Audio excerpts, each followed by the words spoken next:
आप देख रहे हैं पाकिस्तानी खबरों और तबसरों पर मुश्तमिल आखिरी शो। बिस्मिल्लाहिर्रहमानिर्रहीम। अस्सलाम वालेकुम नाज़रीन, इरफान हाशमी आपका प्रोग्राम आखिरी शो में खुशामदीद कहता हूं और हमारे साथ मौजूद हैं शाहीन सेवाई साहब। सर अस्सलाम वालेकुम। जी वालेकुम सलाम इरफान, खैरियत से हैं आप? ठीक है, काफ़ी दिन हो गए हमारे प्रोग्राम नहीं हुआ, कुछ गड़बड़ें चल रही थी पर ठीक हो गया। हाँ सर, काफ़ी दिन हो गए और प्रोग्राम नहीं हो रहा था और आखिरकार प्रोग्राम दोबारा शुरू हुआ।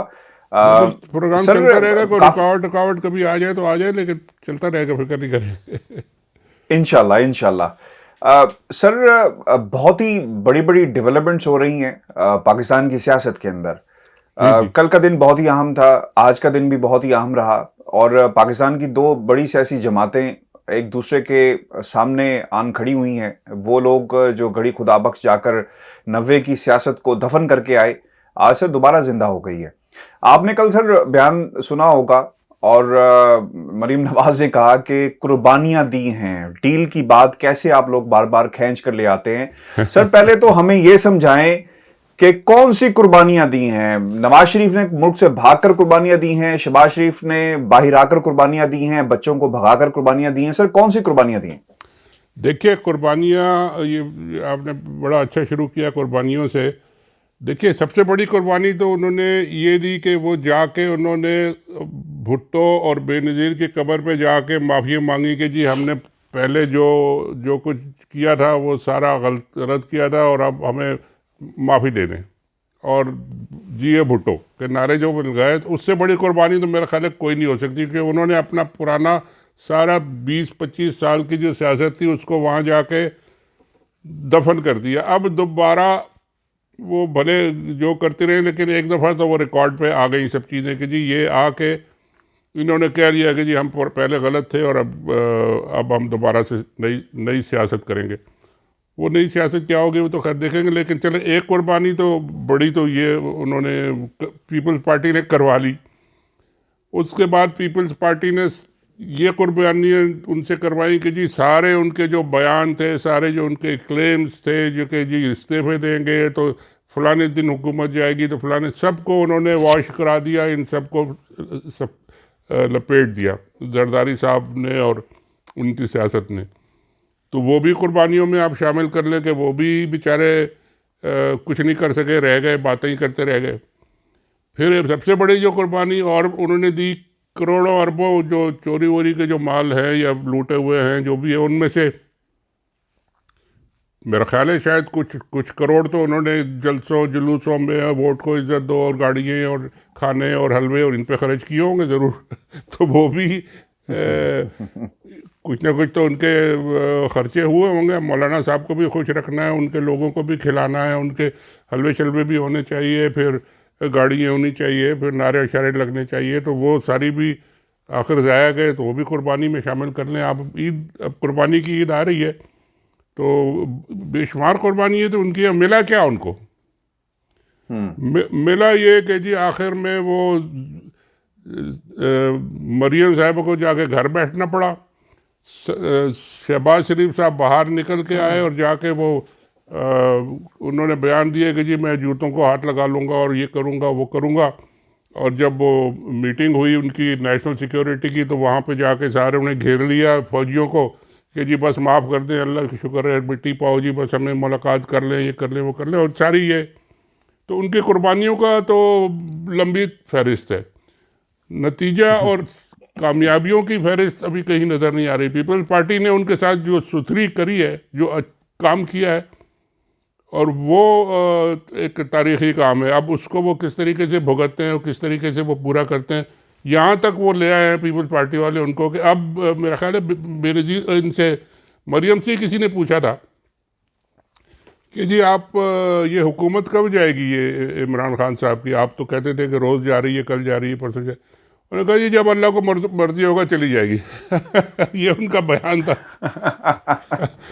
और सर उसके बाद उन्होंने एक और चीज़ उन्होंने कहा जी वो चली तो जाएगी जब अल्लाह को मर्जी होगा, लेकिन मैं ये गारंटी करती हूँ कि जब एक दफ़ा चली गई तो वापस नहीं आएगी। लो भाई, और भाई जाने की आपकी सारी प्रेडिक्शंस और जाने की सारी आपने जो जो कहानियाँ डाली और जो जो बयान दिए और जो जो कुछ किया, वो तो सारा हो गया गलत। अब वो जाने वाली बात तो चली गई अल्लाह ताला के ऊपर कि जी जब वो अल्लाह आएगा वो चले जाएंगे। ये आने वाली बातें अब हम ठीक कर रहे हैं कि जी हम आएगी कभी नहीं। भाई इनकी बातों को छोड़ें, ये सारे हारे हुए लेकिन लेकिन जी सर बातों जी जी को नहीं इसलिए छोड़ा जा सकता क्योंकि ये मरूसी सियासत के किरदार हैं। इन्होंने पाकिस्तान की एक सियासत में अपना किरदार हमेशा रखना है और इन्हीं बच्चों ने आगे जाना है। जो आले शरीफ और आले जरदारी, सवाल सर बड़ा इंपॉर्टेंट है। उनसे ये भी पूछा गया कि नून लीग कहां पर है, तो उन्होंने अपनी तरफ और जो लोग खड़े थे इशारा करके कहा कि ये नून लीग आपके सामने खड़ी है। शहबाज शरीफ साहब नुमाइंदगी करते हैं और करते रहेंगे। तो देखिए ये बात तो सही है कि नून लीग उनके सामने ही खड़ी है और शहबाज शरीफ भी नुमाइंदगी करते हैं। शहबाज शरीफ नहीं करेंगे तो हमजा करेंगे, या हमजा नहीं करेंगे तो जुनैद साहब करेंगे, या ये खुद करेंगे, या नवाज शरीफ, जो भी। देखिए एक बात याद रखें, और ये पत्थर पर लिखी हुई बात है, इस फैमिली में कभी आपस में लड़ाई नहीं होगी।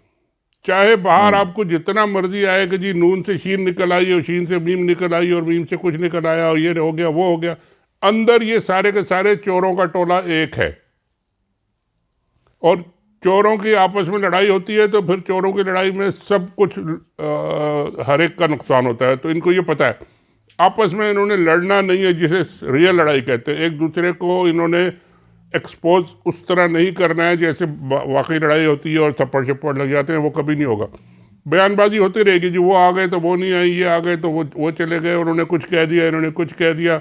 अंदर अंदर सब एक है और सबका एक ही मकसद है कि जी पैसे बचाओ, अपने आप को ज़िंदा रखो, सरवाइव करो, ये पीरियड गुजारो किसी तरीके से, फौजियों से हालात अपने बेहतर करो, और इलेक्शन आ जाए तो उसमें कुछ कार्रवाई डालो, और कुछ मिल जाए तो मिल जाए, वरना जान बची रहे, कम से कम इतना ही है।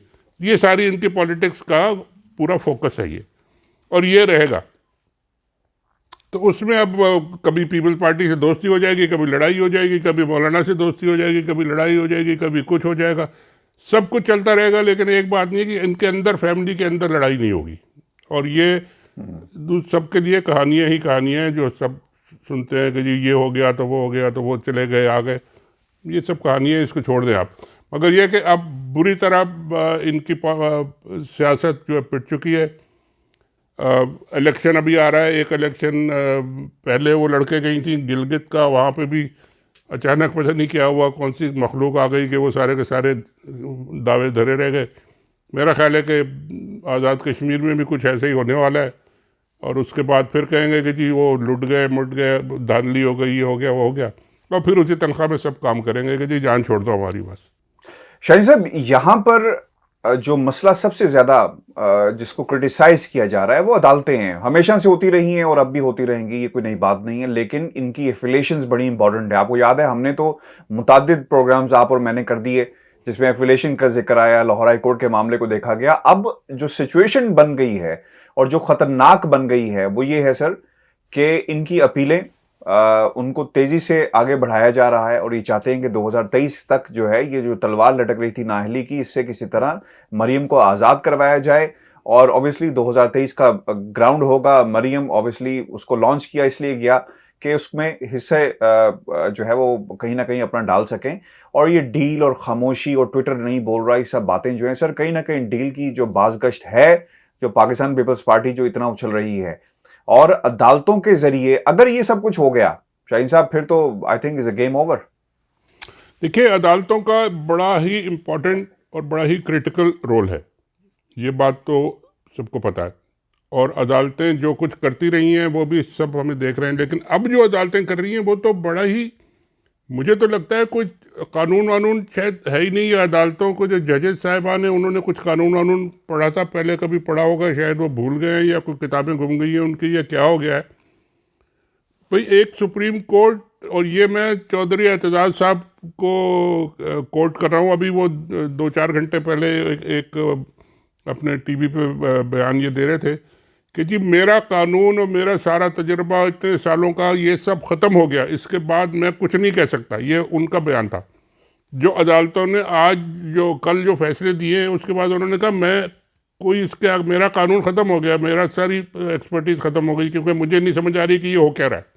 और वो बात ये कर रहे थे कि जी जो फैसले दिए गए हैं ख्वाजा आसिफ के केस में और शायद एहसन इकबाल के केस में, कि बेल का केस है, बेल सुननी है, जो बेल की जो केस होता है वो ये होता है कि जी प्राइमा फेसाई जो आप अदालत को नज़र आए कि जी आपने अरेस्ट कर लिया है, आपने कोई केस नहीं बनाया, रेफरेंस नहीं बनाया, इतने दिन हो गए कुछ नहीं किया, फिलहाल इनको आप बेल पे छोड़ें, जब तैयार हो जाएगा तो कोर्ट जाके उसमें वहाँ एविडेंस ट्रायल चलेगा। यहाँ पे ये हो रहा है कि जी बेल के केस में अदालतें सुन के कहती हैं जी इनके खिलाफ तो कोई एविडेंस ही नहीं मिला और कुछ नहीं मिला, बरी। मतलब एक तरह से बिल्कुल उनको बरी कर रहे हैं। यानी अगर हाई कोर्ट ये कहेगी कि जी आपके खिलाफ तो कोई एविडेंस ही नहीं है, ना कोई आया एविडेंस, अगर हाई कोर्ट ने कह दिया तो वो ट्रायल कोर्ट, जूनियर कोर्ट जो है वो इनको क्या ट्रायल कर रही है फिर? वो ये जो केसेस लगे हुए हैं और ये जो अकाउंटेबिलिटी कोर्ट और फलानी कोर्ट और इसमें जो बैठे हैं सारे जज हजरात, ये क्या कौन सा ये चूरन बेच रहे हैं कि जी अब हाई कोर्ट ने तो कह दिया उनको बरी, उनके खिलाफ तो कोई केस ही नहीं बनता, तो ये क्या कराने। और नैब क्या कर रही है? और नैब वालों ने किया कि अगर डील है तो फिर डील ये है कि नैब ने जाके अदालतों में केस नहीं लड़ना इन लोगों का, इनको अदालतों से रिलीफ मिल जाए, उनको अदालतें बगैर ट्रायल किए हुए उनको कह दें कि जी आप बरी हैं, और उसके बाद ये जाके दुनिया भर में कहेंगे जी हमारे खिलाफ तो अब कोई केस नहीं है।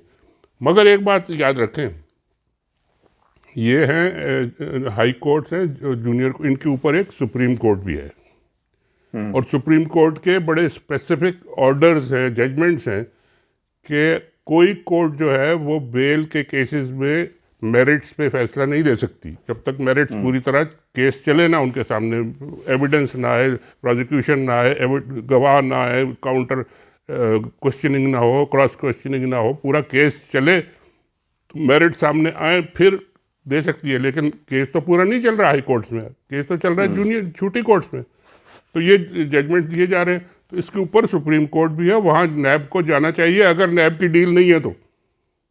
और अगर नैब ने भी डील कर दी है कि हाँ जी इसी तरह करके इनको छोड़ देना है, तो फिर नैब शैब को बंद करें। पैसे जैसे जो वो कह रहे हैं कि जी इतने बिलियन हमने रिकवर कर लिए और इतने इनसे किए, उतने उनसे किए, जरदारी साहब से भी कर लिए और सबसे कर लिए, इसका मतलब है सब फारिग हो गए, नैब की छुट्टी करें, दरवाजे छते बंद करें और घर जाएँ सारे।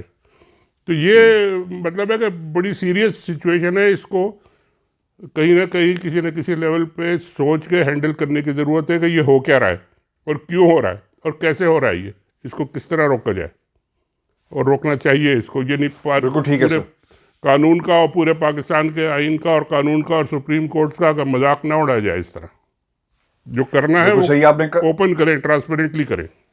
बिल्कुल आपने सही कहा शाहीन साहब, अदालतें इस वक्त मजाक बनी हुई हैं, कानून मजाक बना हुआ है और इंसाफ होता हुआ नज़र नहीं आ रहा।